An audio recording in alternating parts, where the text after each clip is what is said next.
Cuando llegué a casa, mi hija tiró todo lo que era mío a la basura. Ella y mi yerno estaban grabando video mientras ella gritaba que tengo 65 años y estoy viviendo aquí gratis como una invasora. Que me largue de aquí. Mi yerno apuntó hacia mí y dijo finalmente la molesta se largó. Yo no dije nada. Entré al carro y salí. 3 meses después, mi celular explotó con 80 mensajes. Pero déjenme contarles cómo llegué a ese momento. Déjenme contarles cómo una mujer de 72 años, no 65 como gritaba mi hija sin siquiera recordar mi edad real, terminó parada en la acera viendo todas sus pertenencias tiradas como basura mientras su propia sangre la filmaba para burlarse. Era jueves, 23 de marzo. Recuerdo la fecha exacta porque había ido al centro médico a recoger los resultados de mis análisis de sangre. El doctor me había dicho que mis niveles de azúcar estaban bien controlados. Me sentía aliviada. A mi edad, cada visita al médico es una lotería y ese día había salido ganando. Tomé el autobús de regreso como siempre porque Lorena nunca quiso darme las llaves del carro que ella y Gustavo tenían guardado en la cochera. No querían que yo tuviera ningún tipo de independencia. Querían tenerme controlada, sin opciones de movimiento. Bajé del autobús en la esquina de siempre, a 3 cuadras de la casa.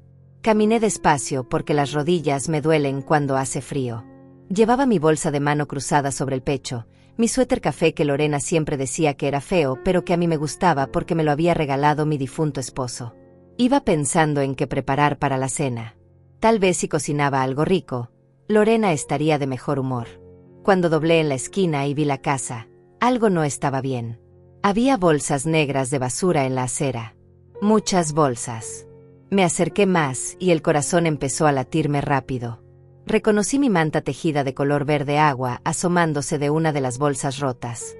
Vi mi lámpara de noche, la que tenía una base de cerámica pintada a mano. Vi mis zapatos tirados como si fueran desechos que nadie quiere. Me detuve a unos metros de distancia. Las piernas no me respondían bien. Sentía que el suelo se movía bajo mis pies. No podía ser. Esto no podía estar pasando. Tenía que haber una explicación. Entonces la puerta principal se abrió de golpe. Lorena salió con el teléfono en alto, grabando. Detrás de ella venía Gustavo, también con su teléfono apuntando hacia mí. Los dos tenían esa expresión en la cara. Esa mezcla de desprecio y satisfacción que te hace sentir que no vales nada. Lorena empezó a gritar antes de que yo pudiera siquiera abrir la boca. Gritaba que tengo 65 años. Ni siquiera sabía mi edad real. Su propia madre y no recordaba que tengo 72. Gritaba que estoy viviendo en su casa gratis como una invasora. Esa palabra. Invasora. Como si yo hubiera llegado sin permiso. Como si no hubiera sido ella quien me suplicó que me mudara con ellos cuando perdí mi departamento. Como si no me hubiera dicho con lágrimas en los ojos que me necesitaba cerca, que quería que estuviéramos juntas. Gustavo se acercó más, con esa sonrisa torcida que siempre usaba cuando quería lastimarme. Dijo finalmente la molesta se larga. Me llamó molesta. No doña Fátima. No suegra. Molesta. Como si mi existencia fuera un inconveniente. Y seguía grabando. Los dos seguían grabando. Apuntándome con sus teléfonos como si yo fuera un criminal siendo expuesto públicamente. Los vecinos estaban saliendo. Vi a la señora Estefanía en su jardín, quieta como estatua, solo mirando. Vi a don Marco en su porche, los ojos fijos en nosotros. Vi las cortinas moviéndose en las ventanas de otras casas. Todos veían. Todos eran testigos de cómo mi hija me destruía. Y eso era exactamente lo que ella quería. No solo echarme. Humillarme. Romperme frente al mundo. Lorena seguía gritando. Decía cosas sobre cómo yo nunca aportaba dinero, cómo era una carga, cómo ellos tenían planes y sueños que yo estaba arruinando con mi presencia. Mentira. Yo pagaba mi propia comida con los $120 mensuales que recibía de un pequeño fondo que mi esposo había dejado. Yo lavaba su ropa, limpiaba su casa de arriba abajo, cocinaba todas las comidas, cuidaba de mi nieto cuando ellos salían. Pero nada de eso importaba ahora. Me quedé ahí parada, con mi bolsa colgando del brazo, sin poder articular palabra. Las palabras se quedaron atoradas en mi garganta como piedras pesadas que no podía escupir. Algo dentro de mí se rompió en ese momento. Fue silencioso, Profundo, definitivo. Me agaché despacio y empecé a recoger lo que pude de mis cosas. Abrí una de las bolsas y vi mi ropa toda revuelta, mezclada con las fotografías de mi esposo, con los libros que había estado leyendo. Todo tirado sin cuidado, sin respeto. Tomé la fotografía de mi boda. El marco estaba roto. El vidrio se había hecho pedazos dentro de la bolsa. Mi esposo y yo tan jóvenes, tan llenos de esperanza. Si él pudiera ver esto, se le rompería el corazón igual que se estaba rompiendo el mío. Metí lo que pude en 2 bolsas que todavía tenían las asas completas. Mi ropa, algunas fotografías, el libro que estaba leyendo, mis medicinas. El resto lo dejé ahí. No tenía fuerzas para cargar más. Caminé hacia mi carro viejo, ese Toyota del 98 que mi esposo había comprado de segunda mano. Abrí la cajuela con manos que no dejaban de temblar y metí las 2 bolsas. Antes de subir al carro, me di vuelta una última vez. No sé por qué lo hice, pero lo que vi fue a Lorena y Gustavo parados en la puerta, aún grabando, riendo, como si acabaran de presenciar algo divertido en lugar de la destrucción de una mujer de 72 años. Subí al carro. Cerré la puerta. Puse las manos sobre el volante y me quedé ahí sentada, mirando al frente sin ver realmente nada. El motor arrancó en el tercer intento. Salí despacio de ese barrio donde había vivido durante 2 años creyendo que estaba en casa. Conduje sin saber hacia dónde iba. No lloré. Todavía no podía llorar. El shock era demasiado grande. Manejé por calles que conocía, pasé frente a lugares donde había comprado pan, donde había caminado con mi nieto de la mano. Todo se veía diferente ahora. Terminé en el estacionamiento de un supermercado grande. Apagué el motor y me quedé ahí sentada mientras la gente pasaba a mi alrededor viviendo sus vidas normales. Fue ahí donde finalmente las lágrimas empezaron a caer. Sollozos que me sacudían todo el cuerpo. Lloré por la hija que había perdido. Lloré por los años que dediqué a criarla. Lloré por todas las noches que pasé despierta cuando estaba enferma. Lloré por el dinero que no gasté en mí para que ella pudiera tenerlo mejor. Lloré por la traición. Saqué mi teléfono cuando finalmente pude controlar la respiración. Tenía 2 llamadas perdidas y un mensaje de mi prima Adelaida preguntando si estaba bien. Alguien ya le había contado. No respondí. No tenía fuerzas para explicar lo inexplicable. Miré la hora. Eran las 4:30 de la tarde. Hace 3 horas todavía tenía un lugar donde dormir. Ahora no tenía nada. Pensé en mis opciones. No tenía muchas. Tenía $120 al mes de pensión. No alcanzaba ni para una semana de hotel decente. Arranqué el motor nuevamente. Necesitaba un lugar donde pasar la noche. Conduje hacia la zona vieja de la ciudad, donde sabía que había moteles económicos. Encontré uno que tenía un letrero anunciando $40 por noche. Esto era real. Yo, Fátima Meneses, que había trabajado toda mi vida, estaba a punto de registrarme en un motel barato porque mi propia hija me había echado a la calle. El hombre detrás del mostrador me dio una llave con el número 17. Pagué en efectivo. $40 de los 120 que me quedaban para todo el mes. El cuarto olía a desinfectante viejo. La cama tenía una colcha de flores desteñidas. Pero estaba limpio. Y por esta noche era mío. Me senté en la orilla de la cama. Miré alrededor de ese cuarto pequeño que ahora era todo lo que tenía en el mundo. Y finalmente vino algo diferente. Vino la rabia. Una rabia fría que empezó en el centro de mi pecho. Mi hija me había hecho esto. La niña que cargué en mi vientre me había tirado a la calle como basura y lo había grabado en video. Eso no podía quedar así. Pasé esa primera noche en el motel sin dormir. Me quedé sentada en la cama mirando el techo manchado mientras mi mente reproducía una y otra vez la escena de la tarde. La cara de Lorena gritándome. La sonrisa de Gustavo. Las bolsas negras con mis cosas tiradas en la acera. Los vecinos mirando. Cada vez que cerraba los ojos veía el teléfono apuntándome, grabando mi humillación para la posteridad. Me preguntaba qué harían con ese video. Si lo compartirían con sus amigos. Si se reirían viéndolo una y otra vez. La idea me revolvía el estómago. Cuando finalmente amaneció, me levanté de la cama sin haber descansado ni un minuto. Me lavé la cara con el agua fría del baño y me miré en el espejo.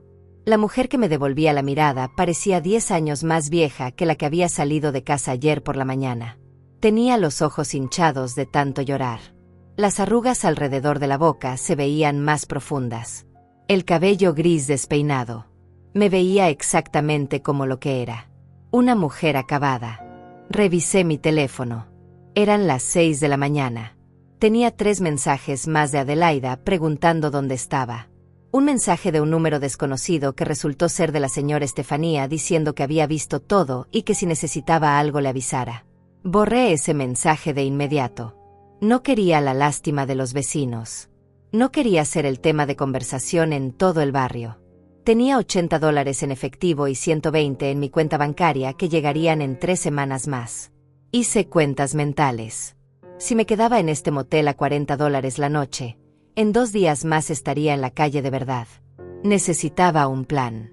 Necesitaba pensar con claridad a pesar del dolor que me partía el pecho cada vez que respiraba. Junté mis pocas pertenencias, pagué por una noche más en la recepción porque no tenía a dónde ir todavía, y salí a caminar. La ciudad se veía diferente a esta hora de la mañana. La gente iba deprisa hacia sus trabajos. Los negocios abrían sus puertas. La vida seguía como si nada hubiera pasado. Como si mi mundo no se hubiera derrumbado ayer. Caminé sin rumbo durante casi 1 hora hasta que llegué a una cafetería pequeña que conocía del centro. Entré y pedí un café negro porque era lo más barato. Me senté en una mesa del rincón y saqué mi teléfono. Necesitaba hacer llamadas que había estado posponiendo. Llamadas que me daban vergüenza hacer, pero que ya no podía evitar. Marqué el número de Adelaida. Contestó al segundo timbrazo. Me preguntó dónde estaba, qué había pasado, si era verdad lo que le habían contado. Le conté todo. Cada detalle humillante. Escuché mi propia voz quebrarse mientras le explicaba cómo mi hija me había echado a la calle. Adelaida guardó silencio durante mucho tiempo después de que terminé de hablar. Luego dijo que lo sentía mucho, que deseaba poder ayudarme, pero que su departamento era demasiado pequeño, que su nuera estaba embarazada y necesitaban el cuarto extra para el bebé, que tal vez en unos meses. Le dije que entendía, y lo entendía, pero eso no hacía que doliera menos. Llamé a otras 2 primas. Las respuestas fueron similares. Lástima. Excusas válidas. Ninguna solución real. Colgué después de la tercera llamada y me quedé mirando el café que ya se había enfriado. Estaba sola. Completamente sola. A los 72 años descubría que todos los lazos familiares que creía tener eran más débiles de lo que había pensado. O tal vez era que todos tenían sus propias vidas, sus propios problemas, y no había espacio para una anciana sin hogar. Bebí el café frío de un trago y salí de la cafetería. Caminé hacia la biblioteca pública porque era un lugar donde podía estar sentada sin que nadie me molestara, sin que nadie me pidiera que comprara algo o que me fuera. Me senté en una de las sillas de la sala de lectura y abrí un libro al azar. No leía las palabras. Solo miraba las páginas mientras mi mente trabajaba buscando opciones, buscando salidas, buscando cualquier cosa que no fuera rendirme. Fue ahí, sentada en esa silla incómoda de la biblioteca, donde empecé a pensar con claridad por primera vez desde ayer. Empecé a recordar cosas. Detalles que en su momento no me habían parecido importantes, pero que ahora cobraban un nuevo significado. Recordé cómo hace 6 meses, cuando todavía vivía en mi pequeño departamento, Lorena había llegado llorando. Decía que la extrañaba, que quería que estuviéramos más cerca, que su casa era grande y que yo podía tener mi propio cuarto, que sería como en los viejos tiempos cuando éramos solo ella y yo contra el mundo. Yo había dudado. Me gustaba mi independencia. Pero ella había insistido tanto. Había usado las palabras exactas que sabía que me llegarían al corazón. Me había hecho sentir necesitada, querida, importante. Y como tonta había aceptado. Había dejado mi departamento. Había firmado los papeles para terminar el contrato de renta. Me había mudado a su casa pensando que era un nuevo comienzo. Ahora entendía que todo había sido calculado. Recordé también que justo después de que me mudé, Lorena empezó a preguntarme sobre los papeles de mi esposo, sobre la casa que habíamos tenido antes de que él muriera, sobre las cuentas bancarias, sobre el seguro de vida. Yo le había dicho que todo eso se había usado para pagar los gastos del funeral y las deudas médicas. Que no había quedado nada. Ella había insistido. Quería ver los documentos. Yo los había guardado en una caja junto con otras cosas de mi esposo. Cosas que no podía tirar porque eran todo lo que me quedaba de él. Esa caja había estado en mi cuarto en casa de Lorena. Ahora estaba en una de las bolsas que había logrado sacar ayer. La había visto cuando recogí mis cosas. Me levanté de la silla de la biblioteca. Necesitaba volver al motel. Necesitaba revisar esa caja. Algo me decía que ahí había respuestas. No sabía qué preguntas exactamente, pero mi instinto, ese instinto que las madres desarrollan después de años de criar hijos y que te dice cuando algo no está bien, me gritaba que buscara. Llegué al motel pasado el mediodía. Entré al cuarto número 17 y saqué la caja de la bolsa. Era una caja de zapatos vieja forrada con papel de regalo que ya estaba desteñido. Adentro había fotografías, cartas que mi esposo me había escrito cuando éramos novios, su reloj que ya no funcionaba, y un sobremanila grande con documentos. Abrí el sobre. Dentro había papeles que no revisaba desde hacía años. El certificado de defunción de mi esposo. Las facturas del hospital. Los recibos del funeral. Y al fondo, doblado varias veces, un documento que no recordaba haber guardado ahí. Lo saqué con cuidado y lo desdoblé. Era una escritura. La escritura de la casa donde habíamos vivido mi esposo y yo durante 30 años. La casa que según Lorena se había vendido para pagar deudas. Leí el documento con atención creciente. La casa había estado a nombre de mi esposo y mío. 50% cada uno. Cuando él murió, su parte pasó automáticamente a mí según las leyes de sucesión. La casa era mía. Completamente mía. Seguí revisando los papeles. Encontré estados de cuenta bancarios viejos. Encontré pólizas de seguro. Y encontré algo más. Una carta del banco fechada 3 meses después de la muerte de mi esposo. Una carta dirigida a mí informándome sobre el seguro de vida que él había contratado. Un seguro por $50,000 del que yo no sabía nada. La carta decía que para cobrar el seguro necesitaba presentar ciertos documentos. Nunca había visto esta carta antes. Nunca la había recibido. O tal vez sí la había recibido y en medio del dolor y la confusión de esos meses había olvidado completamente su existencia. Busqué más papeles. Encontré un documento de venta de la casa. Mi firma estaba ahí. Pero yo no recordaba haber firmado eso. Miré la fecha. Era de hace 2 años. Justo cuando estaba más enferma de tristeza después de la muerte de mi esposo. Justo cuando Lorena había estado viniendo todos los días a cuidarme. Justo cuando yo firmaba lo que ella me ponía enfrente sin leer porque confiaba en que mi hija velaba por mis intereses. Las manos me temblaban mientras sostenía esos papeles. La casa se había vendido en $200,000 según el documento. Lorena me había dicho que apenas alcanzó para cubrir las deudas. Que no quedó nada. Pero si la casa valía 200,000 y las deudas del hospital y el funeral habían sido como máximo 40,000, ¿dónde estaban los otros $160,000? ¿Dónde estaba el dinero del seguro de vida? ¿Dónde estaba todo? La respuesta era obvia, pero mi cerebro se resistía a aceptarla. Mi propia hija. La niña que había crecido en esa casa. La niña a la que había dado todo.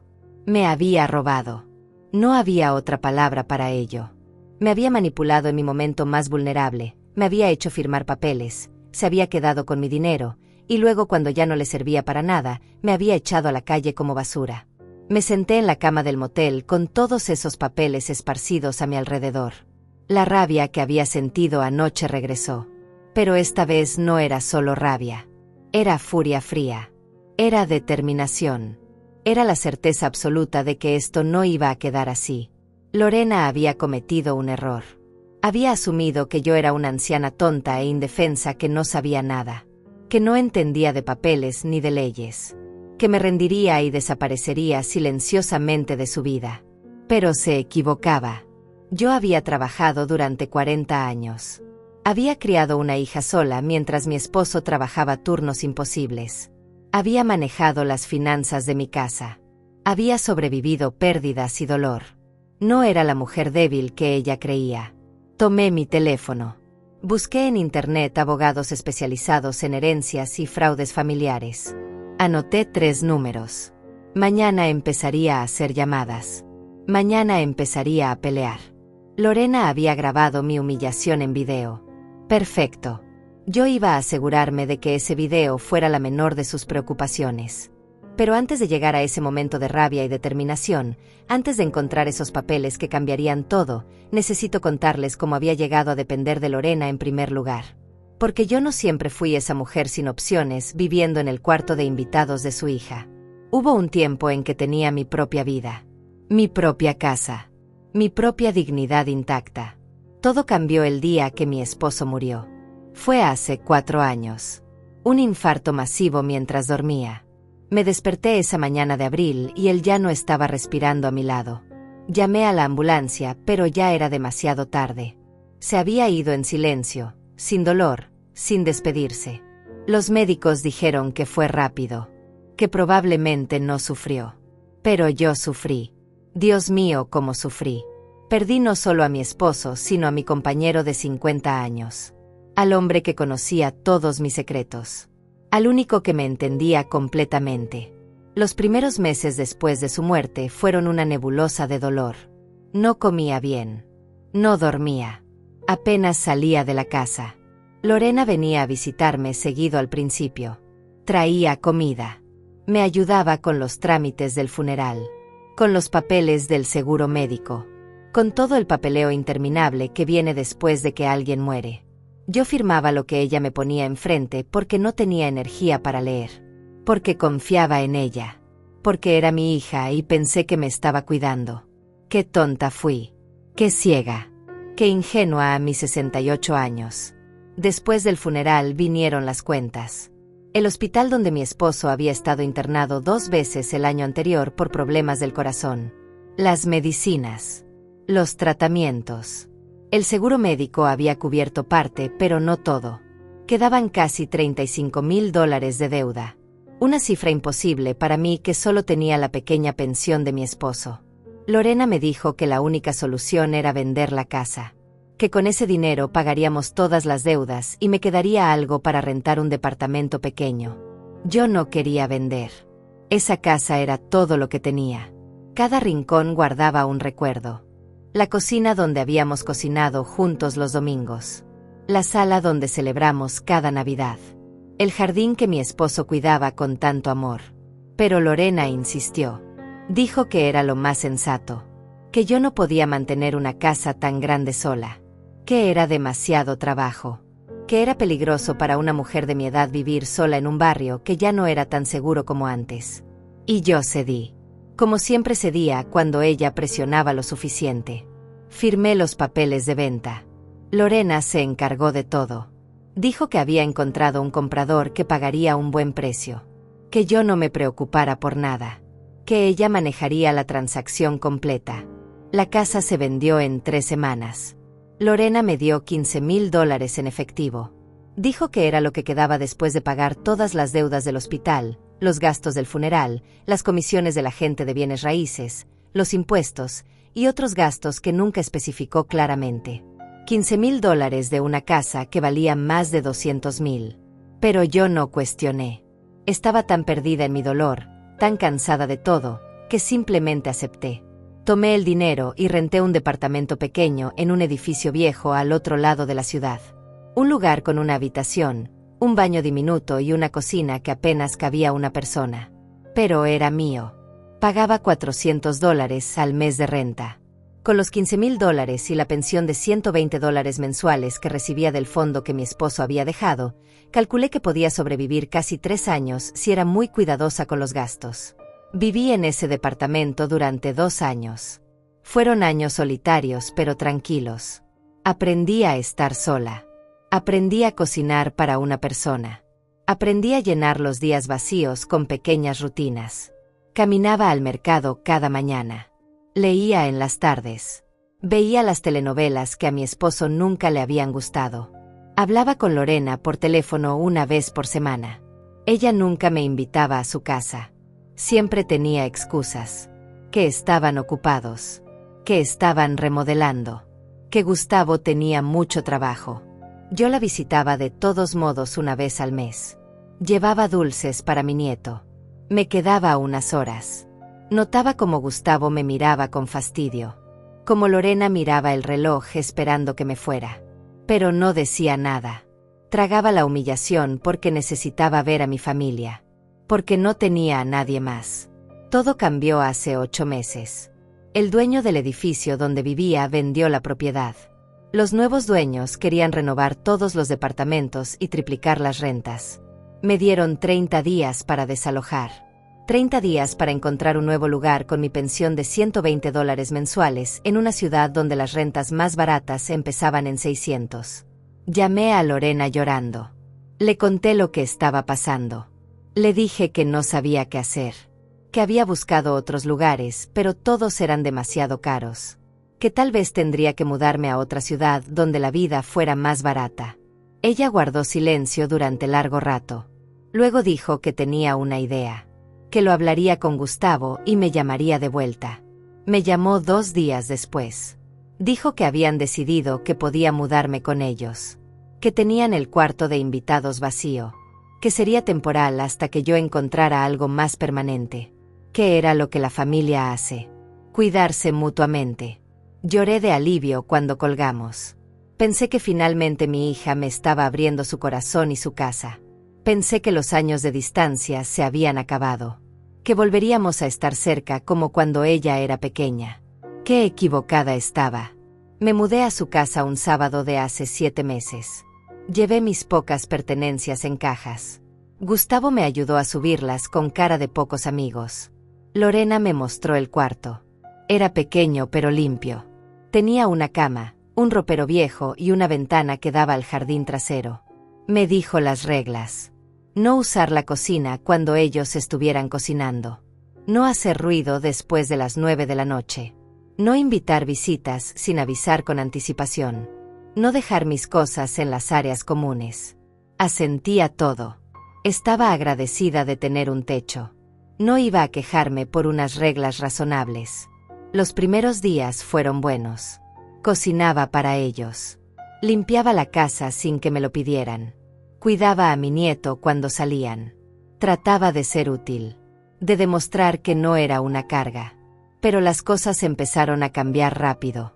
Gustavo comenzó a hacer comentarios. Que si dejaba una taza en el fregadero.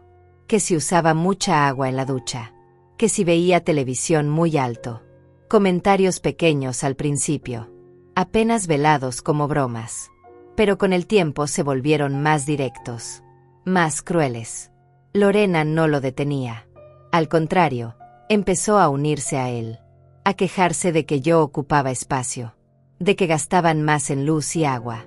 De que sus amigos preguntaban por qué tenían a una anciana viviendo con ellos. Anciana. Esa palabra que usaban como si fuera un insulto. Como si tener 72 años me hiciera menos humana. Traté de buscar trabajo. Algo simple. Cajera en una tienda. Ayudante de limpieza. Lo que fuera para tener dinero propio y no depender completamente de ellos. Pero nadie contrata a una mujer de mi edad. Fui a 10 entrevistas en 2 meses. En todas me dijeron lo mismo con diferentes palabras. Que buscaban gente más joven. Más enérgica. Con más capacitación técnica. Me sentía invisible. Descartada. Inútil. Volví a casa de Lorena cada vez más derrotada. Más pequeña. Más consciente de que estaba atrapada. Que no tenía opciones. Que dependía de la caridad de una hija que cada día me dejaba más claro que no me quería ahí. Los $120 de pensión apenas alcanzaban para mi medicina de la presión y mis gastos personales básicos. No podía ahorrar. No podía planear una salida. Estaba en una jaula invisible y las paredes se cerraban más cada día. Hace 3 meses las cosas empeoraron. Gustavo perdió su trabajo en la constructora. De repente el dinero era más apretado en la casa. Y yo me convertí en el blanco perfecto de su frustración. Me culpaba de todo.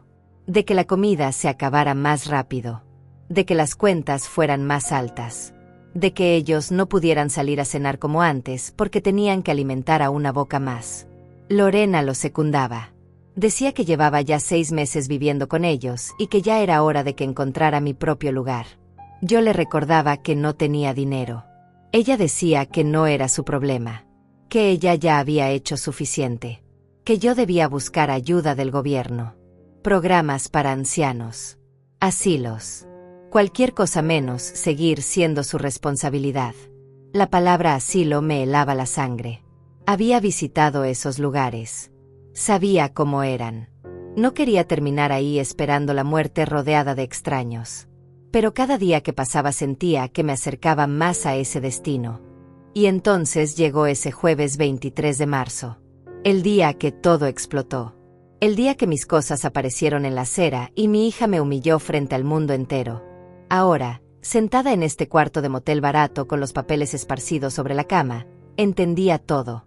Lorena no me había echado porque ya no me soportaba. Me había echado porque ya no me necesitaba. Ya había obtenido lo que quería. El dinero de la casa. El dinero del seguro. Todo. Y yo era solo un recordatorio viviente de lo que había hecho. Un testigo incómodo que era mejor eliminar. Pero había cometido un error. Me había subestimado. Y ese error le iba a costar muy caro. Los días que siguieron a mi expulsión fueron los más humillantes de mi vida. No por estar viviendo en un motel barato. No por tener que contar cada dólar que gastaba. Sino por las pequeñas crueldades que venían de todos lados sin que yo las esperara. El segundo día en el motel bajé a la recepción para preguntar si tenían tarifa semanal porque pagar $40 diarios me iba a dejar en la calle en menos de una semana. El mismo hombre que me había atendido el primer día me miró de arriba abajo con esa expresión que ya empezaba a reconocer. Lástima mezclada con desprecio. Me dijo que si tenían tarifa semanal. $200 por 7 noches. Un ahorro de $80. Saqué el dinero de mi bolsa con manos temblorosas. 200 de los $240 que me quedaban en el mundo. Me dio un recibo y una nueva llave. Ni siquiera me miró a los ojos. Volví a mi cuarto y me senté en la cama. $40 para una semana completa de comida y cualquier otra cosa que necesitara. Hice cálculos mentales. Si comía solo una vez al día. Si compraba lo más barato en el supermercado. Pan. Frijoles de lata. Tal vez podía estirar esos $40. Tal vez. Me obligué a levantarme. A vestirme. A salir a buscar ese supermercado barato que había visto a unas cuadras. No podía quedarme en el cuarto sintiéndome miserable. Tenía que sobrevivir. Caminé 3 cuadras bajo el sol de mediodía. Las rodillas me dolían, pero no me detuve. Entré al supermercado con mi lista mental. Pan. Frijoles. Arroz. Huevos. Lo básico. Lo más barato. Recorrí los pasillos buscando las ofertas. Tomando solo las marcas genéricas. Calculando cada centavo. En la fila para pagar había una mujer joven con un niño pequeño. El niño me miraba con esos ojos grandes que tienen los niños curiosos. Me sonrió. Yo le sonreí de vuelta. La madre jaló al niño hacia ella como si yo fuera peligrosa. Como si mi pobreza fuera contagiosa. Pagué mis compras. $18.40. Metí todo en una bolsa de plástico y salí. $22 para el resto de la semana. Volví al motel cargando mi bolsa de compras. Pasé frente a un grupo de hombres sentados en las escaleras de uno de los edificios vecinos. Uno de ellos gritó algo que no entendí bien. Los otros se rieron. Apreté el paso. Entré a mi cuarto y cerré la puerta con seguro. Me senté en la cama y saqué las compras. Pan blanco.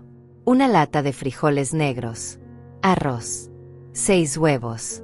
Una botella de agua. Esto era mi comida para los próximos 7 días. Abrí la lata de frijoles con el abrelatas que había pedido prestado en la recepción. Comí directamente de la lata porque no tenía platos. Estaban fríos y sabían a metal, pero llenaban el estómago. Esto era mi vida ahora. Fátima Meneses. 72 años. Comiendo frijoles fríos de una lata en un cuarto de motel que olía a desinfectante barato. Pero las humillaciones no terminaron ahí. Al tercer día necesitaba lavar mi ropa. Llevaba puesta la misma blusa desde que salí de casa de Lorena. El mismo pantalón. La misma ropa interior. Todo olía a sudor y desesperación. Pregunté en la recepción si había lavandería. El hombre señaló hacia el final del estacionamiento. Una pequeña construcción con 2 lavadoras y 2 secadoras que se veían más viejas que yo. Costaba $2 lavar y $2 secar. Junté mi ropa sucia en una de las bolsas de plástico. Tomé 4 de mis últimos $22. Caminé hasta la lavandería. Una de las lavadoras tenía un letrero que decía fuera de servicio. La otra estaba ocupada. Me senté en una silla de plástico rota a esperar. Esperé 40 minutos hasta que llegó una mujer a sacar su ropa. No me miró. No dijo nada.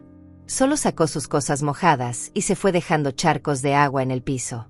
Metí mi ropa en la lavadora. Puse el detergente que había comprado en el supermercado. La marca más barata. Inserté las monedas. La máquina comenzó a hacer un ruido terrible, como si fuera a explotar en cualquier momento. Me quedé ahí sentada esperando, mirando mi ropa dar vueltas a través del vidrio sucio de la puerta, pensando en cómo había llegado a este punto, en todas las decisiones que me habían traído aquí, en todas las veces que había confiado cuando debí cuestionar, en todas las veces que había cedido cuando debí pararme firme. La lavadora se detuvo con un golpe seco. Saqué mi ropa y la pasé a la secadora. Otros $2. Otros 40 minutos de espera. Cuando finalmente regresé a mi cuarto con mi ropa limpia y doblada, solo me quedaban $18 para 4 días más hasta que terminara la semana pagada. Pero lo peor no era la falta de dinero. Lo peor eran las llamadas. Al 4.º día mi teléfono empezó a sonar. Números desconocidos. Los ignoré al principio, pero seguían llamando. Finalmente contesté. Era la señora Estefanía, la vecina que había visto todo el día que Lorena me echó. Me preguntó cómo estaba, dónde estaba quedándome, si necesitaba ayuda. Le agradecí y le dije que estaba bien. Ella insistió. Dijo que había hablado con otras vecinas, que todas estaban horrorizadas por lo que había pasado, que querían hacer algo, tal vez una colecta. Tal vez conseguirme un lugar temporal. Me quedé en silencio sintiendo como la vergüenza me quemaba las mejillas. No quería caridad. No quería ser el proyecto de buenas obras del vecindario. Le dije que estaba bien, que tenía dónde quedarme, que todo estaba resuelto. Mentí. Y ella supo que mentía, pero no insistió más. Solo dijo que si cambiaba de opinión la llamara. Colgué y apagué el teléfono. No lo volví a encender durante 2 días. No quería más llamadas de lástima. No quería escuchar las voces preocupadas de gente que me veía como una víctima. Porque eso era lo peor de todo. Que me habían convertido en una víctima. Lorena con su video. Gustavo con sus risas. Todos los vecinos con sus miradas. Todos me veían como una pobre anciana abandonada. Digna de lástima. Pero no de respeto. Pasaba los días en el cuarto del motel o caminando por las calles sin rumbo. Evitaba los lugares donde podía encontrar gente conocida. Compraba mi comida en tiendas pequeñas donde nadie me conociera. Me había vuelto invisible. Un fantasma vagando por una ciudad que ya no sentía como mía. En las noches me acostaba en esa cama dura mirando las manchas del techo, escuchando los ruidos del motel, puertas que se abrían y cerraban, voces discutiendo. Música alta. Vida pasando a mi alrededor mientras yo me sentía cada vez más muerta por dentro. El 6.º día encendí el teléfono porque necesitaba saber la hora. Tenía 32 llamadas perdidas, 15 mensajes de voz, 20 mensajes de texto, todos de números que no conocía. Curiosidad venció a la vergüenza. Abrí uno de los mensajes. Era de una prima lejana que vivía en otro estado. Decía que se había enterado de lo que pasó, que lo sentía mucho, que deseaba poder ayudar pero que estaba pasando por problemas económicos, que rezaría por mí. Borré el mensaje. Abrí otro. Era de una antigua compañera de trabajo de hace 20 años. Decía prácticamente lo mismo. Lástima. Disculpas. Oraciones. Nada concreto. Nada útil. Borré todos los mensajes sin leer la mayoría. No los necesitaba. No necesitaba palabras vacías de gente que no había estado en mi vida durante años y que ahora aparecía solo porque mi tragedia les daba algo de qué hablar. Pero había un mensaje que no era de lástima. Era de mi prima Adelaida. El único que no empezaba con lo siento. Decía que había estado pensando. Que recordó que yo tenía papeles importantes de cuando murió mi esposo. Que tal vez debería revisarlos. Que tal vez había cosas ahí que podían ayudarme. Que si necesitaba hablar ella estaba disponible. Leí ese mensaje 3 veces. Adelaida era contadora. Había trabajado durante 30 años haciendo impuestos y manejando finanzas de pequeños negocios. Sabía de papeles, de números, de cosas que yo nunca había entendido bien. Recordé la caja de zapatos que había rescatado de las bolsas de basura. Los papeles que todavía no había revisado completamente porque me dolía demasiado ver la letra de mi esposo en esos documentos viejos. Tal vez Adelaida tenía razón. Tal vez había algo ahí que yo no estaba viendo. Esa noche saqué la caja otra vez. La puse sobre la cama y empecé a revisar cada papel con más cuidado. Facturas del hospital. Recibos del funeral. Estados de cuenta bancarios. Y entonces encontré algo que no había notado antes. Un sobre pequeño que estaba pegado al fondo de la caja. Lo despegué con cuidado. Adentro había una llave. Una llave pequeña que no reconocí. Y una nota escrita a mano por mi esposo. La letra temblaba un poco como temblaba su mano en los últimos meses antes de morir. La nota decía, para Fátima. Caja de seguridad en Banco Nacional. Sucursal Centro. Todo es tuyo. Te amo siempre. Mi corazón empezó a latir más rápido. Una caja de seguridad. De la que yo no sabía nada. Donde mi esposo había guardado algo. Algo que era mío. Di vuelta la nota. Había un número escrito. Probablemente el número de la caja. Sostuve esa llave en mi mano sintiendo su peso. Sintiendo que tal vez, solo tal vez, mi suerte estaba a punto de cambiar. Al día siguiente me desperté temprano. Antes de que saliera el sol. No había dormido casi nada pensando en esa llave y en lo que podría significar. Me bañé con el agua tibia del motel. Me puse mi ropa menos arrugada. Me peiné frente al espejo manchado tratando de verme presentable. Necesitaba ir al banco. Necesitaba abrir esa caja de seguridad. Pero tenía miedo. Miedo de que fuera otra decepción más. Miedo de que la caja estuviera vacía. Miedo de llegar al banco y que me dijeran que ya no existía. Que alguien más ya la había abierto. Que Lorena de alguna manera había llegado primero. Pero no podía quedarme en ese cuarto con la duda comiéndome por dentro. Guardé la llave en mi bolsa junto con la nota de mi esposo y los documentos de identificación que había logrado salvar. Salí del motel cuando apenas eran las 7 de la mañana.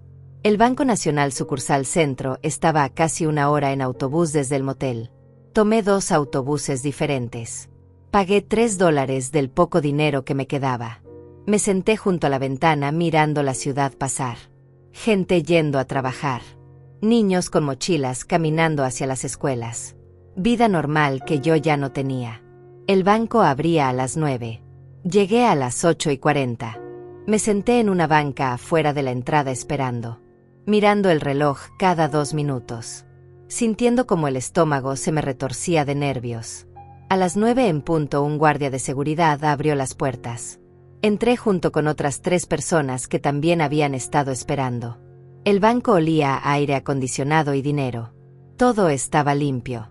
Ordenado. Las empleadas detrás de los mostradores vestían trajes elegantes. Me sentí fuera de lugar con mi ropa vieja y mi bolsa gastada. Me acerqué a una de las ventanillas. Una mujer joven me sonrió con esa sonrisa profesional que te dan en los bancos. Me preguntó en qué podía ayudarme. Le dije que necesitaba acceder a una caja de seguridad. Que tenía la llave. Que era de mi difunto esposo. La sonrisa se hizo un poco menos brillante. Me pidió identificación. Saqué mi credencial de elector. Me pidió el número de la caja. Le mostré la nota con el número escrito por mi esposo. Ella tecleó algo en su computadora. Frunció el ceño. Me dijo que necesitaba hablar con el gerente. Que esperara un momento, por favor. Mi corazón se hundió. Esto era exactamente lo que había temido. que hubiera algún problema, que no pudiera acceder. Me senté en una de las sillas de espera sintiendo como la esperanza se escapaba como aire de un globo pinchado. Esperé 20 minutos. Luego 30. Estaba a punto de irme cuando un hombre de traje gris se acercó. Me saludó y se presentó como el señor Vicente Serrano, gerente de la sucursal.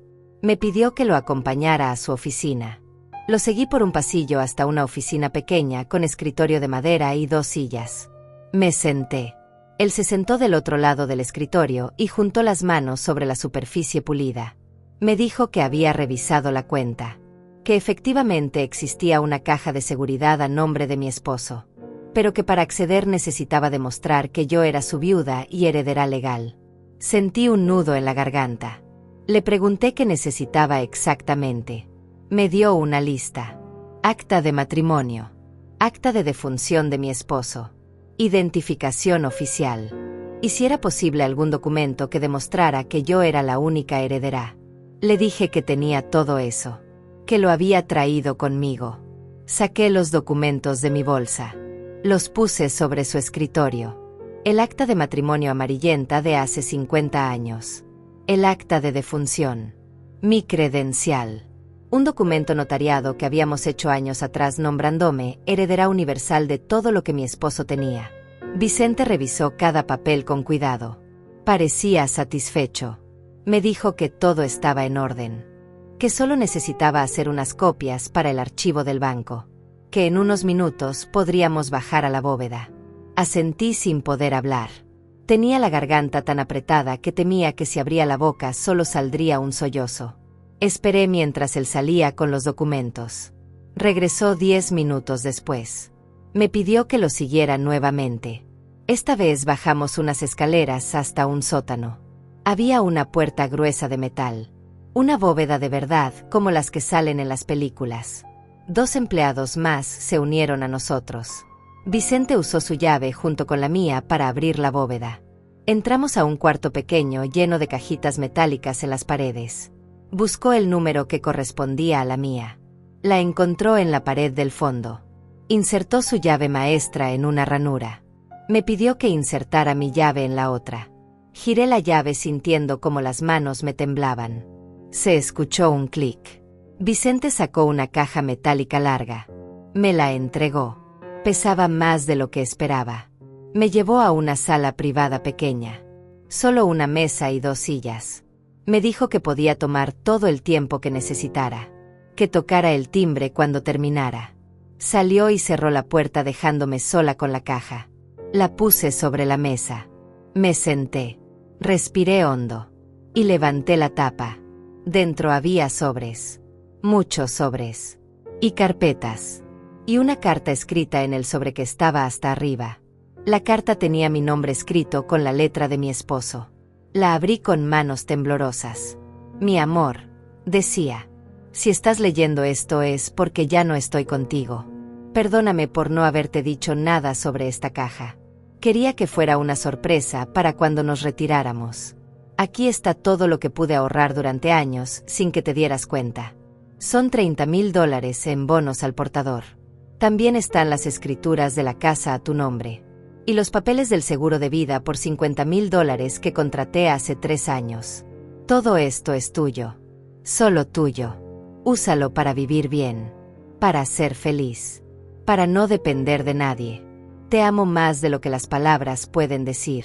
Siempre tuyo. Las lágrimas empezaron a caer sobre el papel. Mi esposo. Mi querido esposo había estado planeando nuestro futuro hasta el final. Había guardado esto para mí. Para protegerme. Para asegurarse de que yo estaría bien. Saqué los sobres uno por uno. Los bonos estaban ahí. 30 certificados de $1,000 cada uno. $30,000 que yo no sabía que existían. Las escrituras de la casa a mi nombre como él había dicho. Y los documentos del seguro de vida. Todo intacto. Todo esperándome durante 4 años mientras yo vivía creyendo que no tenía nada. Mientras Lorena me mentía diciéndome que todo se había gastado en deudas. Mientras me manipulaba para firmar papeles. Mientras se quedaba con el dinero que no era suyo. La rabia volvió. pero esta vez venía mezclada con algo más fuerte. Poder. Tenía $30,000. Tenía pruebas de que la casa había sido mía. Tenía documentos del seguro que Lorena había cobrado a mis espaldas. Tenía todo lo que necesitaba para destruirla. Toqué el timbre. Vicente regresó. Le pregunté qué necesitaba hacer para cobrar los bonos. Me explicó que podía depositarlos en una cuenta bancaria o cambiarlos por efectivo. Que si quería abrir una cuenta ahí mismo podían hacerlo. Que los fondos estarían disponibles en 2 días hábiles. Le dije que sí. Que quería abrir una cuenta. Que quería depositar todo. Me llevó de regreso a su oficina. Llenamos formularios. Firmé papeles. Me dieron una tarjeta de débito temporal. Me explicaron cómo funcionaba todo. Les agradecí con lágrimas en los ojos. Vicente me dio su tarjeta. Me dijo que si necesitaba cualquier cosa lo llamara. Que él personalmente se aseguraría de que todo estuviera en orden. Salí del banco con mi bolsa llena de documentos y una cuenta bancaria con $30,000 que estarían disponibles en 48 horas. Mi vida acababa de cambiar completamente. Pero no me fui directamente al motel. Había algo más que necesitaba hacer. Caminé 3 cuadras hasta llegar a un edificio de oficinas. Busqué en el directorio de la entrada. Abogados. Había 5 despachos diferentes. Elegí uno que tenía un nombre que sonaba confiable. Macías y Asociados. Subí al 3er piso. Entré a una recepción pequeña pero ordenada. Una secretaria me preguntó si tenía cita. Le dije que no. Que necesitaba consultar algo urgente. Que podía pagar. Ella hizo una llamada. Me dijo que el licenciado Javier Macías podía verme en 20 minutos si podía esperar. Me senté a esperar sintiendo como el corazón me latía fuerte. Esto era real. Esto estaba pasando. Yo, Fátima Meneses, estaba a punto de contratar un abogado. Estaba a punto de pelear. Javier Macías era un hombre de unos 50 años. Canoso. Con lentes. Amable pero profesional. Me hizo pasar a su oficina. Me ofreció café que acepté agradecida. Me preguntó en qué podía ayudarme. Y yo le conté todo. Desde el principio. La muerte de mi esposo. La venta de la casa. Los documentos que había firmado sin leer. El dinero que desapareció. El seguro de vida que nunca recibí. Lorena echándome a la calle. El video. Todo. Él escuchó sin interrumpir. Tomando notas en una libreta. Cuando terminé me preguntó si tenía pruebas. Saqué todos los documentos de mi bolsa. Los papeles de la venta de la casa. Los documentos del seguro. La carta de mi esposo. Los bonos. Todo. Javier revisó cada papel con atención. Después de casi 30 minutos levantó la vista. Me dijo que tenía un caso muy sólido. Que esto era fraude. Apropiación indebida. Posiblemente falsificación si mi firma había sido forjada en algunos documentos. Que podíamos demandar. Le pregunté cuánto costaría. Me dio una cifra. $3,000 de anticipo. Más costos según avanzara el caso. Era mucho dinero. Pero yo tenía 30,000 en el banco. Tenía más que suficiente. Le dije que sí. Que quería proceder. Que quería recuperar lo que era mío. Firmamos un contrato. Le di un cheque por $3,000 que el banco me había dado para emergencias hasta que mi tarjeta estuviera activa. Javier me explicó los siguientes pasos. Primero reunir más evidencia. Luego enviar una carta formal a Lorena exigiendo explicaciones. Después proceder con la demanda si no había respuesta satisfactoria. Me dijo que esto podía tomar meses. Que debía tener paciencia. Que la justicia era lenta, pero que con las pruebas que teníamos eventualmente ganaríamos. Salí de esa oficina sintiéndome diferente. Ya no era la mujer derrotada que había entrado al motel hace una semana. Era una mujer con recursos. Con opciones. Con un abogado. Con un plan. Los siguientes días fueron extraños.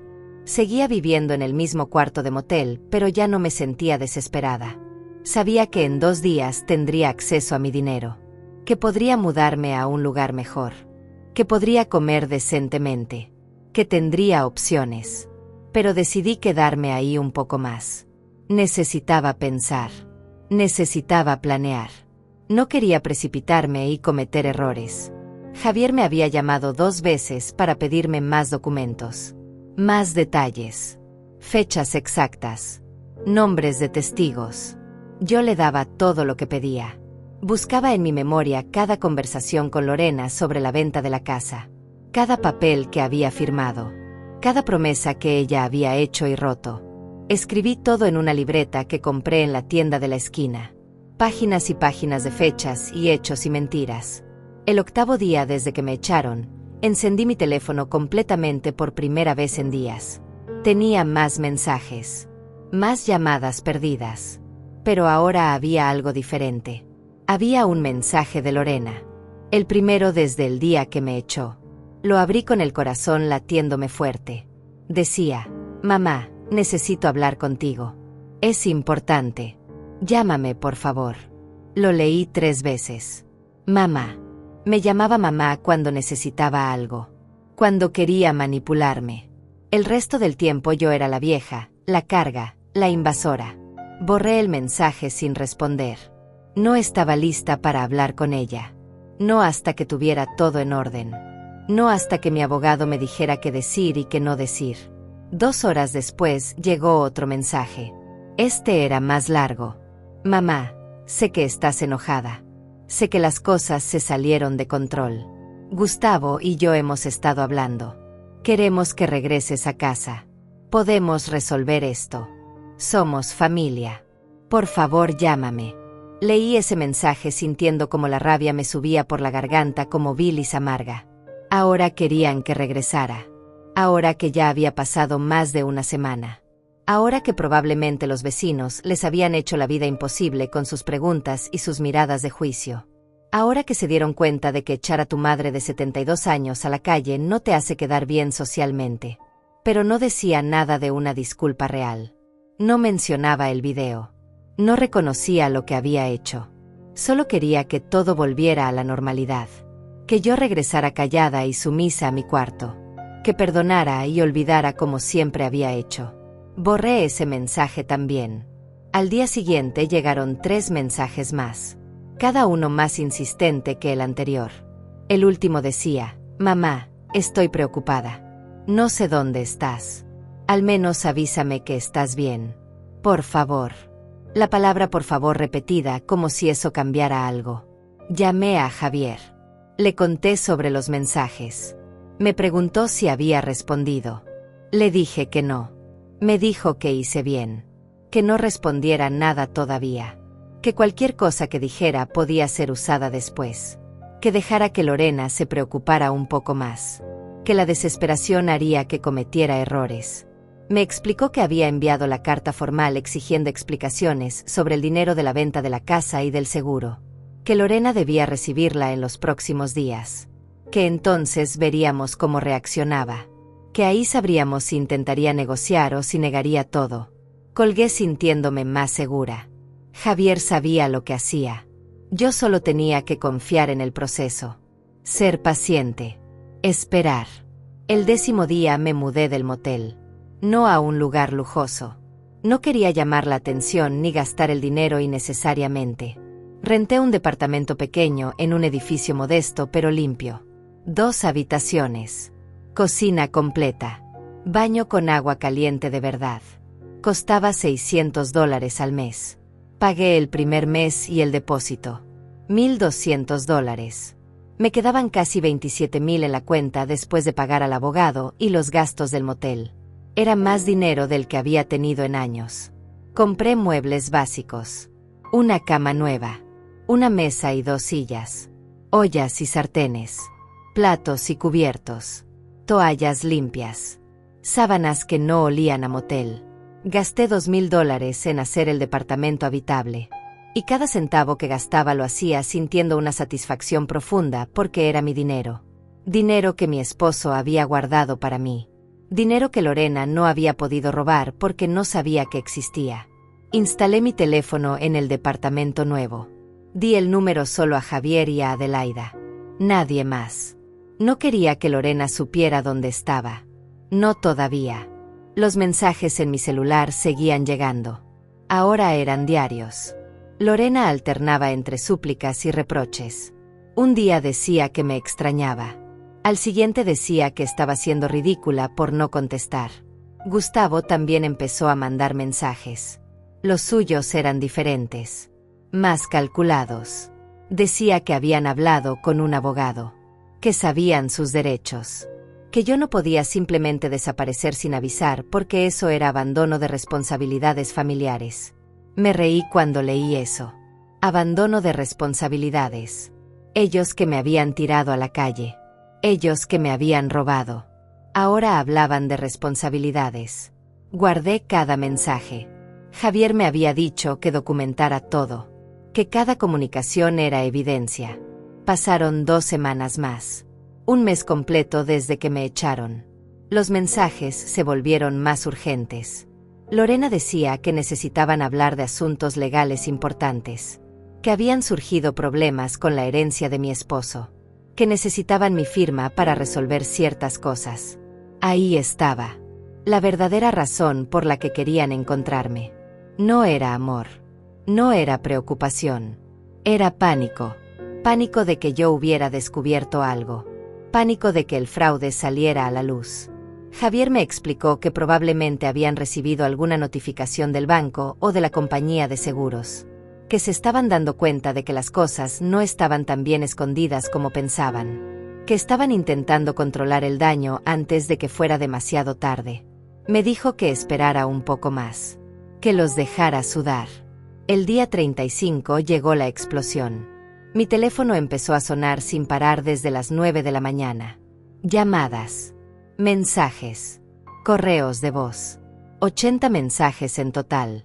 Todos de Lorena y Gustavo. Todos desesperados. Los leí uno por uno sintiendo una satisfacción fría. Mamá, estoy desesperada. ¿Dónde estás? Necesitamos hablar urgente. Han llegado papeles del abogado. Esto es un malentendido. Podemos arreglarlo. Por favor, contesta. Borré el video, mamá. Lo borré. Nunca debí grabarlo. Perdóname. Por favor, aparece. Necesitamos hablar. Esto se puede solucionar.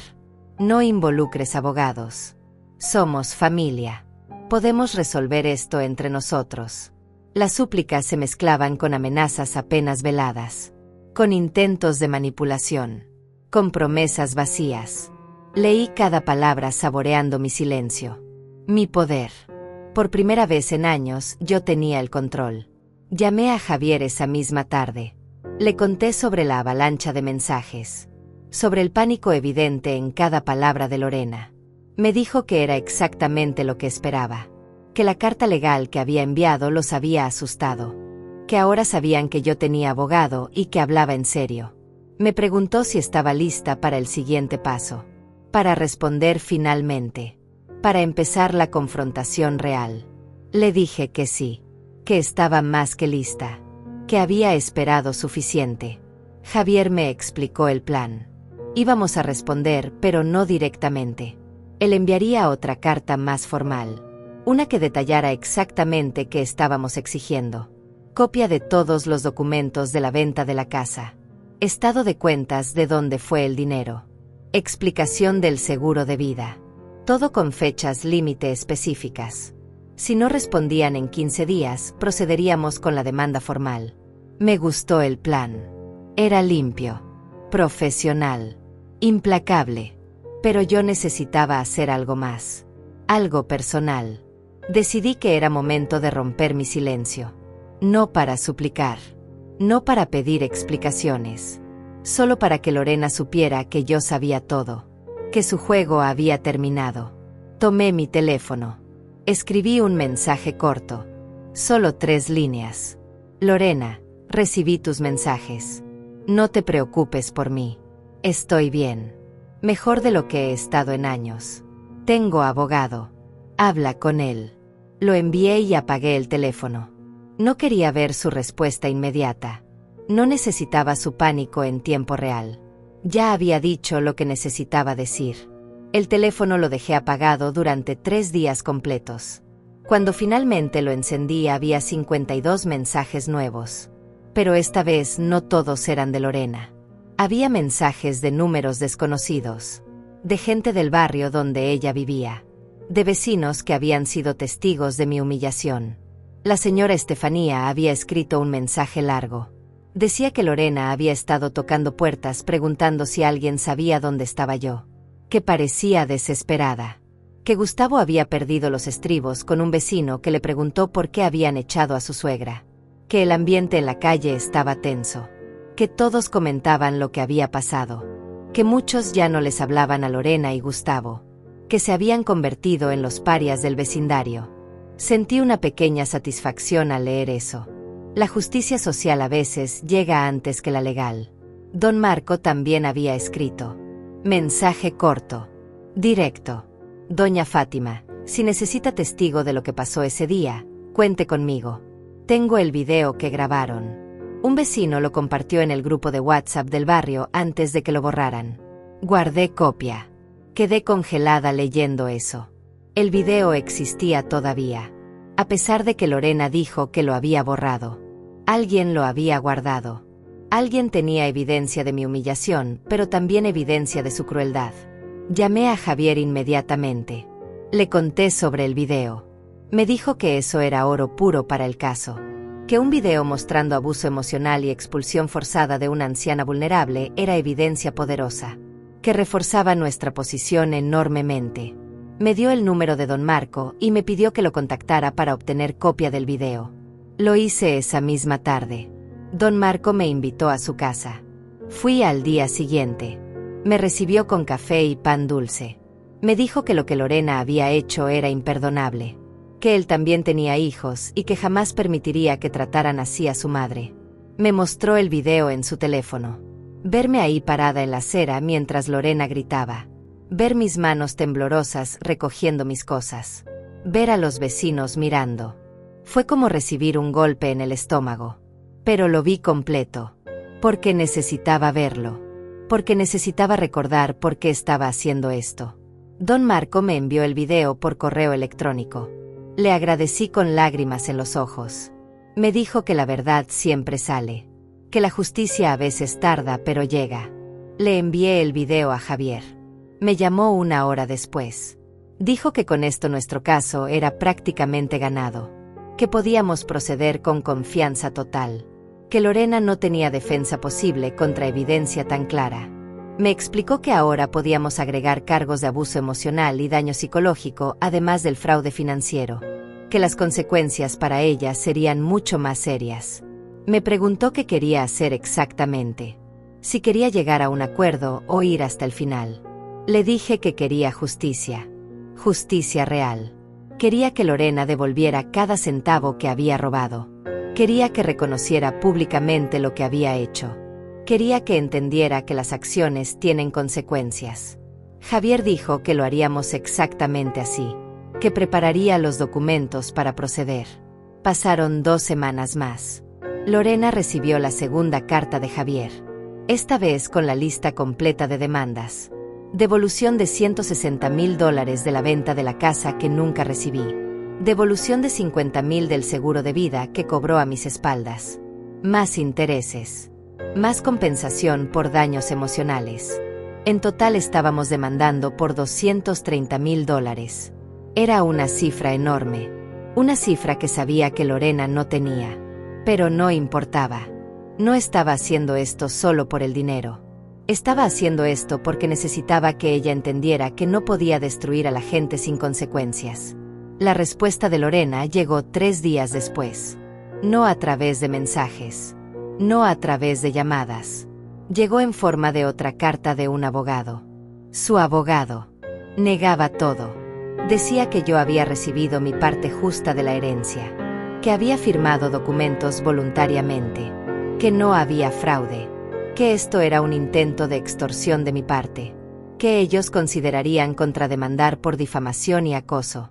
Javier se rió cuando leyó la carta. Dijo que era la respuesta típica de alguien que sabe que perdió pero no quiere admitirlo. Que las amenazas vacías de contrademanda eran solo teatro. Que procederíamos según lo planeado. Presentamos la demanda formal una semana después. En el juzgado civil.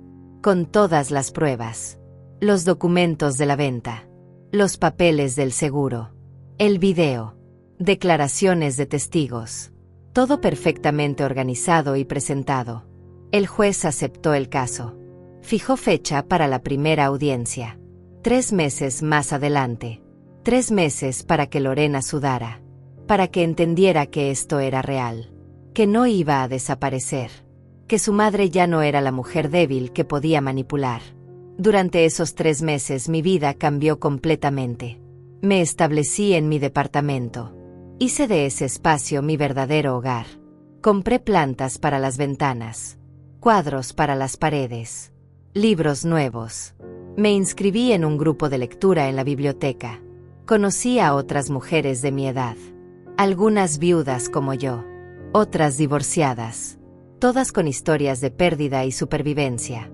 Hice amigas reales por primera vez en años. Gente que me valoraba, que disfrutaba mi compañía, que no me veía como una carga. Empecé a caminar todas las mañanas en el parque cercano, a cuidar mi salud, a comer mejor, a dormir en paz sabiendo que nadie iba a humillarme en mi propia casa. Recuperé pedazos de mí misma que había perdido durante los años de matrimonio y luego durante los meses viviendo con Lorena. Volví a ser Fátima, no la madre de Lorena, no la viuda de nadie, solo Fátima. Adelaida me visitaba cada semana. Tomábamos café en mi pequeña cocina. Hablábamos de todo, de la vida, de los errores, de las segundas oportunidades. Ella me decía que estaba orgullosa de mí, que nunca me había visto tan fuerte, tan segura de mí misma, que esto me quedaba bien. La fortaleza, la independencia, el no aceptar menos de lo que merecía. Yo le agradecía por haber sido la única que me dijo que revisara los papeles, por haber plantado esa semilla de duda que me llevó a buscar, por no haberme dado lástima sino un empujón hacia la verdad. Los mensajes de Lorena continuaron durante las primeras semanas. Luego se espaciaron. Luego pararon completamente. Su abogado se comunicaba solo con Javier ahora. Todo era formal, frío, legal, como debía ser. No más manipulación emocional. No más juegos de culpa. Solo hechos y consecuencias. Una tarde, 6 semanas antes de la audiencia, recibí una llamada de Javier. Me dijo que el abogado de Lorena había solicitado una reunión, que querían hablar de un posible acuerdo fuera de corte, que Lorena estaba dispuesta a negociar. Le pregunté qué significaba eso exactamente. Me explicó que probablemente se habían dado cuenta de que iban a perder, que el video y los documentos eran demasiado contundentes, que querían minimizar el daño llegando a un acuerdo privado donde nos pagaran algo a cambio de que retiráramos la demanda. Me preguntó si estaba interesada en escuchar. Le dije que sí, que escucharía, pero que no prometía nada, que después de todo lo que había pasado necesitaba algo más que dinero. Necesitaba dignidad. Necesitaba que reconocieran lo que habían hecho. Y eso no se negociaba. Javier dijo que entendía, que iríamos a esa reunión pero con condiciones muy claras, que yo tenía el poder ahora, que ellos eran los que necesitaban algo de mí, no al revés, y que nunca debía olvidar eso. La reunión se fijó para un martes por la tarde, en la oficina de Javier, territorio neutral pero que me favorecía porque era el espacio de mi abogado. Llegué 15 minutos antes. Me vestí con mi mejor ropa, un traje de 2 piezas color gris que había comprado especialmente para esto, zapatos cómodos pero elegantes, el cabello recogido en un moño, maquillaje discreto. Quería verme como lo que era, una mujer de 72 años con dignidad, con recursos, con poder, no la anciana asustada que había salido de esa casa hace casi 3 meses. Javier me recibió en su oficina. Me ofreció agua. Repasamos la estrategia. Yo solo escucharía. No hablaría a menos que él me lo indicara. No mostraría emoción sin importar lo que dijeran. Mantendría la compostura. El poder estaba en el silencio ahora. En dejarlos hablar. En dejarlos revelar cuánto pánico tenían realmente. Lorena llegó exactamente a la hora. Con Gustavo. Con su abogado. Los vi entrar a través del vidrio de la oficina de Javier. Mi hija se veía terrible. Había perdido peso. Tenía ojeras profundas. El cabello sin brillo. Las manos inquietas. Gustavo también se veía mal. Demacrado. Nervioso. Los dos vestidos formalmente, pero con ese aire de gente que no ha dormido bien en semanas. Su abogado era un hombre joven. Demasiado joven. Con traje barato y maletín gastado. Probablemente alguien que habían contratado porque no podían pagar algo mejor. Javier los hizo pasar a la sala de conferencias. Nos sentamos en lados opuestos de la mesa larga. Lorena me miró. Yo sostuve su mirada sin parpadear. Sin sonreír. Sin mostrar nada. Ella apartó los ojos primero. Eso me dijo todo lo que necesitaba saber. Ya había ganado. El abogado de Lorena empezó a hablar. Usó muchas palabras para decir básicamente que su clienta reconocía que había habido malentendidos, que algunos documentos no se habían manejado apropiadamente, que estaban dispuestos a llegar a un acuerdo económico razonable para evitar el desgaste de un juicio largo. Javier lo dejó hablar. Cuando terminó, Javier abrió su carpeta. Sacó los documentos. Uno por uno. La escritura de la casa mostrando que el precio de venta fue 200,000. Los recibos de gastos funerarios y médicos mostrando que sumaban solo 38,000. Los papeles del seguro de vida por 50,000. El video en su tablet mostrando mi expulsión. La declaración de don Marco y otros vecinos. Todo extendido sobre la mesa como cartas de un juego que ya estaba ganado. El abogado joven palideció. Lorena empezó a llorar en silencio. Gustavo miraba al techo evitando toda la evidencia frente a él. Javier habló con voz calmada pero firme. Dijo que el acuerdo que aceptaríamos era simple. $210,000. El dinero completo de la casa menos los gastos legítimos. El dinero completo del seguro de vida. Sin descuentos. Sin negociaciones. Pagadero en un plazo máximo de 90 días. Además, un documento notariado donde Lorena reconocía por escrito que había manejado mal los asuntos financieros de su madre y que esto constituía un error grave de su parte. No pedíamos que admitiera fraude criminal. No pedíamos cárcel. Solo reconocimiento escrito y devolución del dinero. Y una cosa más. Quería que el video de mi humillación fuera destruido oficialmente frente a un notario con testigos. Que nunca pudiera usarse. Que nunca pudiera compartirse. Que desapareciera como si nunca hubiera existido. Esos eran nuestros términos. No negociables. El abogado de Lorena dijo que era imposible. Que ellos no tenían ese dinero. Que la casa donde vivían tenía hipoteca. Que Gustavo estaba sin trabajo. Que no había forma de reunir $210,000 en 90 días. Javier se encogió de hombros. Dijo que entonces nos veríamos en corte. Que con la evidencia que teníamos el juez, probablemente ordenaría no solo la devolución del dinero, sino también multas adicionales y posibles cargos criminales. Que si no podían pagar, podrían perder su casa en embargo. Que la decisión era de ellos. Teníamos tiempo. Nosotros no corríamos ningún riesgo. Ellos corrían todos los riesgos. Silencio pesado llenó la sala.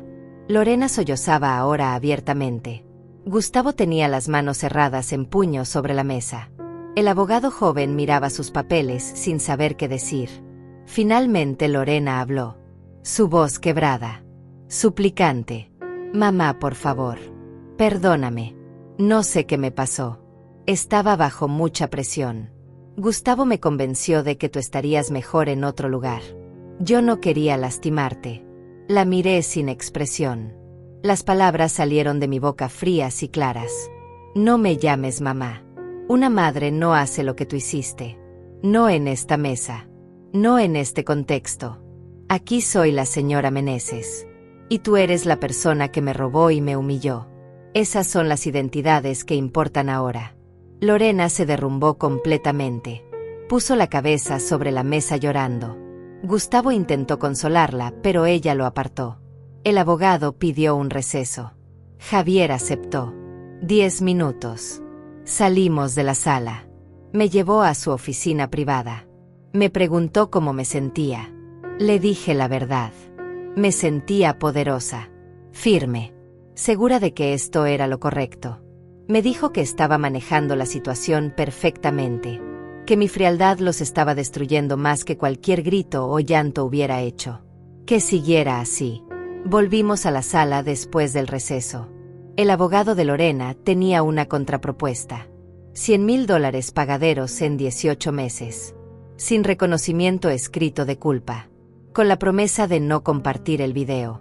Javier ni siquiera me consultó. Dijo que no. Que esa oferta era un insulto. Que nuestros términos seguían siendo los mismos. 210,000 en 90 días. Reconocimiento escrito. Destrucción certificada del video. O nos veíamos en corte donde pedíamos el doble más daños punitivos.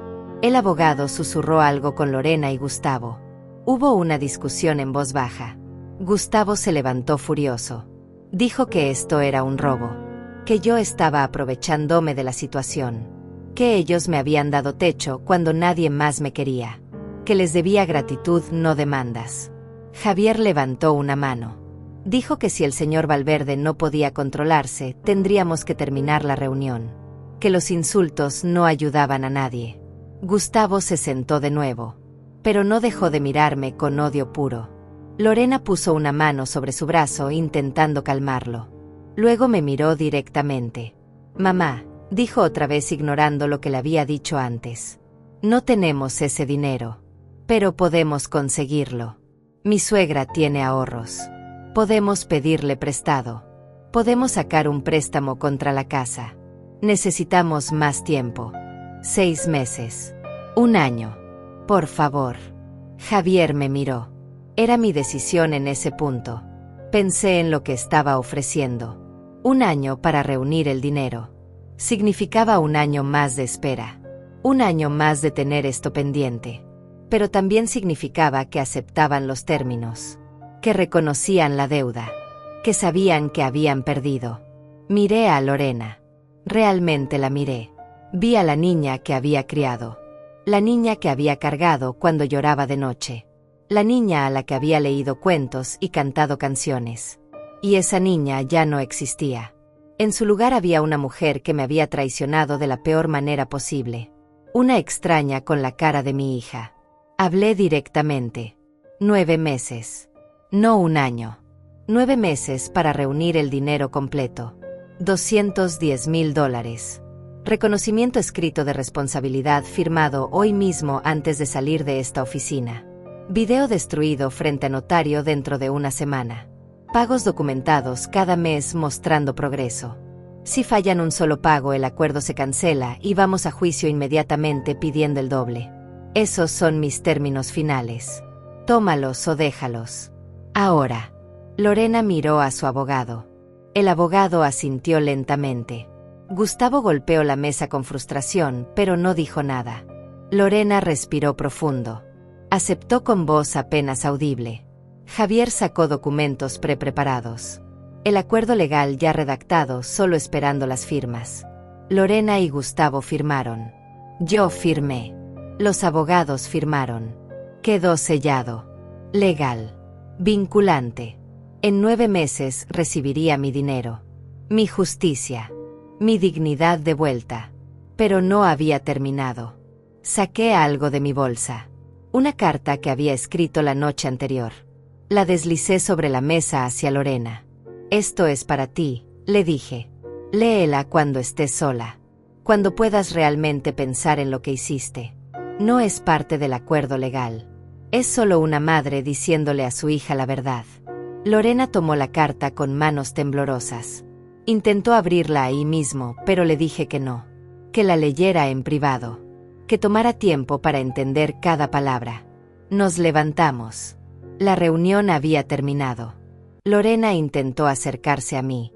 Intentó tocar mi brazo. Me aparté. Todavía no, le dije. Cuando pagues el último centavo. Cuando cumplas cada término de este acuerdo. Entonces tal vez podamos hablar como seres humanos. Hasta entonces solo somos 2 partes de un contrato legal. Nada más. Salí de esa oficina con la cabeza en alto. Con Javier a mi lado sonriendo discretamente. Había ganado. No completamente todavía. Pero había ganado lo importante: mi dignidad, mi poder, mi voz. Los 9 meses que siguieron fueron extraños. Vivir sabiendo que cada mes Lorena tenía que hacer un pago. Que cada mes era un recordatorio de lo que había hecho. Que cada mes yo ganaba un poco más de mi vida de vuelta. Javier me enviaba confirmación cada vez que entraba un pago. $22,000 el primer mes. Habían pedido prestado a la madre de Gustavo, como Lorena había dicho. 20,000 el segundo mes. Vendieron el carro nuevo. 25,000 el tercer mes. Habían sacado un préstamo contra la casa. Los pagos llegaban como reloj. Nunca tarde. Nunca incompletos. Lorena sabía que un solo error significaba volver a corte. Y ahí perderían todo. No solo el dinero, sino probablemente la casa también. Cada pago que recibía lo depositaba en una cuenta de inversión separada. No lo gastaba. No lo tocaba. Esto no era para vivir. Tenía los 30,000 que mi esposo había dejado para eso. Este dinero era justicia convertida en números. Durante esos meses reconstruí mi vida completamente. El grupo de lectura en la biblioteca se convirtió en parte fundamental de mis semanas. Conocí a Samara, una mujer de 68 años que también había perdido a su esposo. Nos hicimos amigas cercanas. Tomábamos café cada viernes. Hablábamos de libros, pero también de vida. De pérdidas. De cómo empezar de nuevo cuando crees que ya no hay tiempo. Samara me presentó a su grupo de voluntarias en un comedor comunitario. Empecé a ir 2 veces por semana. Servir comida a gente que pasaba por dificultades. Escuchar sus historias. Darles lo que yo hubiera necesitado cuando estaba en ese cuarto de motel. Dignidad. Respeto. Una sonrisa genuina. El trabajo voluntario me llenó de formas que no esperaba. Me hizo sentir útil. Valiosa. Parte de algo más grande que mi propio dolor. Adelaida seguía visitándome religiosamente. Una tarde me trajo noticias del barrio donde vivía Lorena. Los vecinos habían sido duros con ella. Muchos dejaron de hablarle después de lo que hicieron. La señora Estefanía organizó una especie de boicot silencioso. No abiertamente hostil, pero fríamente distante. Lorena había intentado explicar. Había dicho que todo fue un malentendido. Que las cosas se salieron de control. Pero el video que circuló antes de que lo borraran había dejado una impresión imborrable. La gente vio su crueldad. Escuchó sus gritos. Presenció mi humillación. Y eso no se olvida fácilmente. Gustavo eventualmente encontró trabajo, pero en una posición mucho menor que la que tenía antes. Con menor salario. La vida de lujos que habían querido vivir sin la carga de mantenerme se había evaporado. Ahora trabajaban el doble para pagar las deudas que habían acumulado para devolverme lo que siempre fue mío. El 6º mes recibí una llamada inesperada. Era mi nieto. El hijo de Lorena, que ahora tenía 14 años. No había hablado con él desde el día que me echaron. Su voz al teléfono era vacilante. Insegura. Abuela, dijo. Soy yo. Necesito hablar contigo. El corazón se me apretó. Ese niño no tenía culpa de nada. Había sido testigo silencioso de todo, pero él era inocente. Le dije que podíamos vernos. Que viniera a mi departamento. Llegó el sábado siguiente. Solo. En autobús. Más alto de lo que recordaba. Con esa torpeza de los adolescentes que están creciendo demasiado rápido. Se sentó en mi sala mirando todo con ojos curiosos.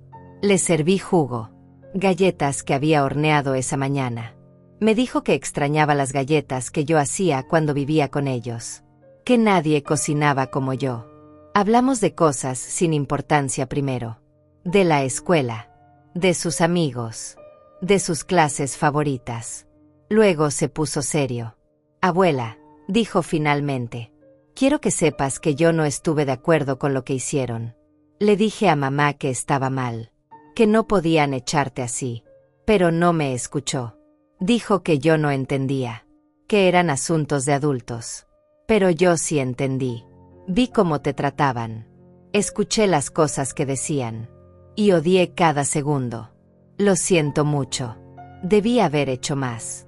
Las lágrimas me vinieron sin poder controlarlas. Le dije que no era su responsabilidad.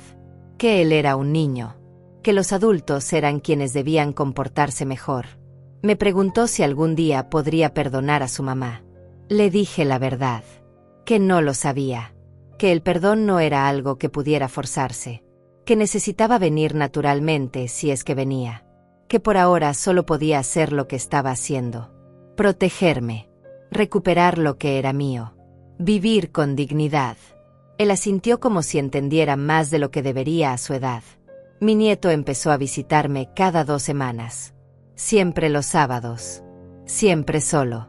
Lorena sabía que venía, pero no decía nada. Probablemente estaba desesperada por mantener cualquier conexión que yo tuviera con la familia. Yo disfrutaba esas visitas. Cocinaba sus platillos favoritos. Le ayudaba con tareas. Escuchaba sus problemas de adolescente. Le daba consejos cuando los pedía. Era la abuela que siempre había querido ser, pero que no había podido ser completamente cuando vivía en esa casa llena de tensión y resentimiento. Una tarde me preguntó sobre la carta que le había dado a su mamá. Dijo que Lorena la había leído y llorado durante días, que la guardaba en su buró y que a veces la sacaba para leerla otra vez. Me preguntó qué decía. Le dije que eso era entre su madre y yo, pero que básicamente le había escrito todo lo que nunca pude decirle en persona. Todas las veces que me tragué las palabras para mantener la paz. Todas las heridas que ignoré. Todas las señales que no quise ver de que nuestra relación se había vuelto tóxica. En esa carta le había escrito que una madre siempre ama a su hija, pero que el amor no significa aceptar abuso. Que yo la había criado mejor que eso. Que en algún punto del camino ella había perdido su brújula moral y que eso no era mi culpa, pero que las consecuencias eran suyas para cargar. Que podía reconstruirse, ser mejor, pero que eso dependía de ella. Que yo ya no iba a ser su salvavidas emocional. Que ya no iba a cargar su culpa o sus problemas. Que estaba eligiendo mi propia paz por primera vez en 72 años. Y que si algún día ella maduraba lo suficiente para entender realmente lo que había hecho, si algún día podía mirarme a los ojos y ver a una persona en lugar de una carga, entonces tal vez podríamos empezar de nuevo. Pero que ese día no era hoy. Y que tal vez nunca llegaría. Y que yo había aprendido a estar en paz con esa posibilidad. El 9º mes llegó. El último pago. $28,000 que completaban los 210,000. Javier me llamó para confirmar. El dinero estaba en mi cuenta. El contrato estaba cumplido. Lorena había pagado todo. Cada centavo. Me senté en mi sala mirando el estado de cuenta en la pantalla de mi computadora. $210,000. Más los 30,000 de los bonos. 240,000 en total. Más dinero del que había tenido jamás en mi vida. Dinero que representaba años de trabajo de mi esposo. Dinero que me habían robado. Dinero que había recuperado no por suerte, sino por pelear. Por no rendirme. Por creer que merecía justicia. Llamé a Adelaida. Lloramos juntas por teléfono. Lágrimas de alivio. De victoria. De saber que el sistema a veces funciona. Que la verdad a veces gana. Que los abusadores a veces pagan por lo que hacen. Una semana después recibí un mensaje de Lorena. El primero en meses que no era sobre pagos o aspectos legales. Decía: mamá, cumplí con todo. Pagué todo. Destruimos el video como prometimos. Ahora te pido por favor que me des la oportunidad de hablar. De explicar. De intentar reparar aunque sea un poco de lo que rompí. No te pido perdón porque sé que no lo merezco todavía. Solo te pido la oportunidad de empezar a merecerlo algún día. Tu hija que te ama a pesar de todo. Leí ese mensaje varias veces. Javier me había dicho que esto pasaría. Que una vez cumplido el contrato, Lorena intentaría reconstruir la relación. Me preguntó qué quería hacer. Le dije que necesitaba tiempo para pensar. Que 9 meses de pagos no borraban años de maltrato y meses de humillación. Que necesitaba estar segura de que estaba lista para ese paso. Pasaron 2 semanas más. Finalmente respondí el mensaje. Fue corto. Directo. Lorena, cumpliste el contrato legal. Eso habla bien de ti. Muestra responsabilidad. Pero un contrato legal no repara un corazón roto. No restaura confianza destruida. Podemos vernos. Hablar. Pero bajo mis términos. en mi espacio, cuando yo decida. Y con el entendimiento de que esto no significa que todo está perdonado. Significa solo que estoy dispuesta a escuchar. Nada más. Nada menos. Ella respondió inmediatamente, aceptando todo, agradeciendo la oportunidad, prometiendo que sería diferente. Guardé el teléfono. No me sentí feliz exactamente, pero tampoco me sentí mal. Me sentí en paz, con poder sobre mi propia vida, con opciones, con dignidad intacta. Y eso era más de lo que había tenido en mucho tiempo. Hoy, mientras escribo esto, han pasado 11 meses desde que me echaron de esa casa. Desde que vi mis pertenencias tiradas en la acera como basura. Desde que el video grabó mi humillación. Desde que toqué fondo en ese cuarto de motel con solo $40 en el bolsillo. Miro a mi alrededor en mi departamento. Veo las plantas que crecen en las ventanas. Los libros apilados en la mesa. Las fotografías de mi esposo en marcos nuevos. Las cartas de agradecimiento de la gente del comedor comunitario pegadas en mi refrigerador. La última galleta que mi nieto dejó a medio comer durante su visita del sábado pasado. Esta es mi vida ahora. Construida sobre cenizas, pero mía. Completamente mía. Lorena y yo nos veremos la próxima semana. No sé qué pasará.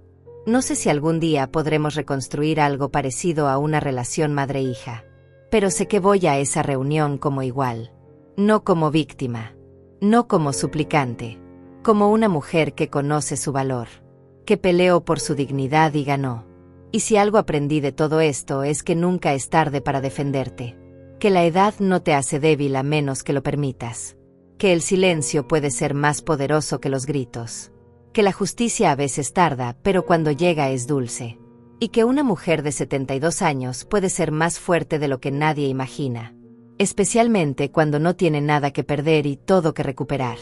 Esta es mi historia. La historia de cómo toqué fondo y encontré acero en mi interior. De cómo la peor traición me enseñó mi propia fuerza. De cómo Fátima Meneses aprendió que merece respeto. Y que está dispuesta a pelear por él. Siempre.